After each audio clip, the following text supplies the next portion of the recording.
നമുക്ക് സ്മാർട്ട് ഫോണുകൾ ഉണ്ടാക്കി തരുന്ന അല്ലെങ്കിൽ അത് നമുക്ക് മുമ്പിൽ തുറക്കുന്ന അവസരങ്ങൾ തന്നെയാണ് നമുക്കത് പലപ്പോഴും പല ദോഷങ്ങളും ചെയ്യുന്നത്. അതായത് ഇപ്പോൾ പണ്ട് ഒരു വീട്ടിലൊരു ടി വി കാണുള്ളൂ, അപ്പോൾ അവിടെ ഒരു ചാനലേ ഉള്ളൂ അല്ലെങ്കിൽ വളരെ കുറച്ച് ചാനലുകളേ ഉള്ളൂ.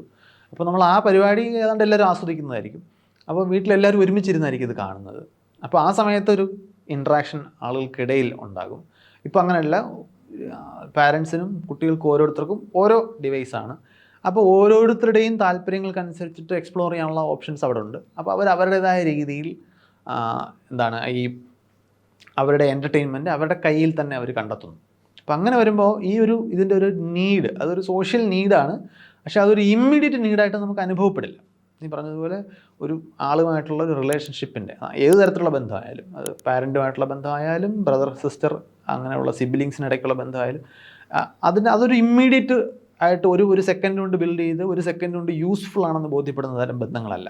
അതിങ്ങനെ പതിയെ മനുഷ്യരുടെ ഒരു ഇൻട്രാക്ഷൻസിൻ്റെ പുറത്ത്, ആ ഒരു വാമത്തിൻ്റെ പുറത്ത് അത് നിലനിൽക്കുകയും അതൊരു ആവശ്യത്തിന് നമുക്ക് ഉപയോഗപ്പെടുന്നുണ്ടെന്ന് നമ്മൾ ചിലപ്പോൾ ആ സമയത്ത് തിരിച്ചറിയില്ല. അതായത് എനിക്ക് പെട്ടെന്നൊരു അസുഖം വന്നു, ഞാൻ മാത്രമേ ഉള്ളൂ, എനിക്ക് ഹോസ്പിറ്റലിൽ പോകണം, എൻ്റെ ആരാണ് ഇപ്പോൾ അവൈലബിൾ എന്ന് ഏതെങ്കിലും ഒരു സുഹൃത്തിന് മെസ്സേജ് അയച്ചാൽ ഞാൻ വരാം എന്ന് പറയുന്നത് ആ സമയത്ത് ഞാൻ ശ്രദ്ധിക്കുന്നത് മുഴുവൻ എൻ്റെ അസുഖത്തെക്കുറിച്ചായിരിക്കും.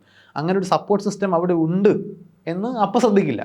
അപ്പോൾ അതുകൊണ്ട് തന്നെ അതിൻ്റെ ഇമ്മീഡിയറ്റ് നീഡ് നമുക്ക് അനുഭവപ്പെടില്ല. നമുക്കിപ്പോൾ വിശക്കിപ്പോൾ ആഹാരം കഴിക്കണം എന്നുള്ളത് ഒരു ഇമ്മീഡിയറ്റ് നീഡാണ്. അത് നമുക്ക് വേറെ എന്തൊക്കെ പറഞ്ഞാലും ഡിസ്ട്രാക്ഷൻസ് വന്നു കഴിഞ്ഞാലും നമ്മളത് ശ്രദ്ധിക്കുന്ന ഒരു ഇമ്മീഡിയറ്റ് നീഡാണ്. ഇത് അങ്ങനത്തെ ഒരു നീഡല്ല. അപ്പോൾ അതിൻ്റെ ഒരു പ്രശ്നമുണ്ട്. അപ്പോൾ നമ്മളത് ഒരു അവയർനെസ്സിലൂടെ ഉണ്ടാക്കുന്നതിനപ്പുറം താനേ നമ്മൾ തിരിച്ചറിയാൻ സാധ്യതയില്ലാത്ത നീഡാണ്. പലപ്പോഴും ആ നീഡ് സാറ്റിസ്ഫൈ ചെയ്യുമ്പോൾ അത് അങ്ങനെ ഒരു നീഡുണ്ട് നമ്മൾ തിരിച്ചറിയില്ല. ആ നീഡില്ല എന്നുണ്ടെങ്കിൽ എന്താണ് ആ നീഡ് നമുക്ക് തിരിച്ചറിയാൻ കഴിയില്ല. അങ്ങനത്തെ ഉള്ള കുറേ പ്രശ്നങ്ങൾ അതിനകത്ത് വരുന്നുണ്ടാകും. അപ്പോൾ ഈ പുതിയ ഡിവൈസിലേക്ക് വരുമ്പോൾ നമ്മൾ കൂടുതൽ ഇൻഡിവിജ്വലിസ്റ്റിക് ആയിട്ട് മാറാനുള്ള സാധ്യതയുണ്ട്. നമ്മൾ നോക്കിക്കഴിഞ്ഞാൽ ഈ വികസിത രാജ്യങ്ങളിൽ മൊബൈൽ ഫോണൊക്കെ വരുന്നതിന് മുമ്പേ ഒരു ഇൻഡിവിജ്വലിസ്റ്റിക് ടെൻഡൻസി ഉണ്ട്. കാരണം അവരുടെ ആ വർക്ക് കൾച്ചറും സ്ട്രക്ചറും ഫാമിലി സ്ട്രക്ചറും സോഷ്യൽ സ്ട്രക്ചറും ഒക്കെ അങ്ങനെ ആയതുകൊണ്ട് തന്നെ ഈ ഇൻഡിവിജ്വലിസ്റ്റിക് ആയിട്ട് പെരുമാറുന്ന സമൂഹങ്ങളിൽ കൂടുതൽ ഈ മാനസിക പ്രശ്നങ്ങൾ റിപ്പോർട്ട് ചെയ്യപ്പെടാറുമുണ്ട്. അതായത് സപ്പോർട്ട് സിസ്റ്റം ഇല്ല. പ്രത്യേകിച്ച് ഇപ്പോൾ വിൻ്റർ ബ്ലൂസ് എന്ന് പറയുന്ന മാനസിക പ്രശ്നമാണ്. അത് മാനസിക പ്രശ്നമല്ല, അതൊരു ഫിനോമിനനാണ്. അതായത് ഇപ്പോൾ വളരെ ഹൈ ലാറ്റിറ്റ്യൂഡുകളിൽ ജീവിക്കും, കാനഡ പോലുള്ള രാജ്യങ്ങളിൽ വളരെ എക്സ്ട്രീം വെതറുള്ള, പ്രത്യേകിച്ച് ഈ വിൻ്റർ സീസണൊക്കെ ആകുമ്പോൾ അവർക്ക് ആർക്കും പുറത്തിറങ്ങാൻ പറ്റില്ല. വീട് മുഴുവൻ ക്ലോസ് ചെയ്ത് എല്ലാവരും വീട്ടിനകത്തിരിക്കുകയാണ് ചെയ്യുന്നത്.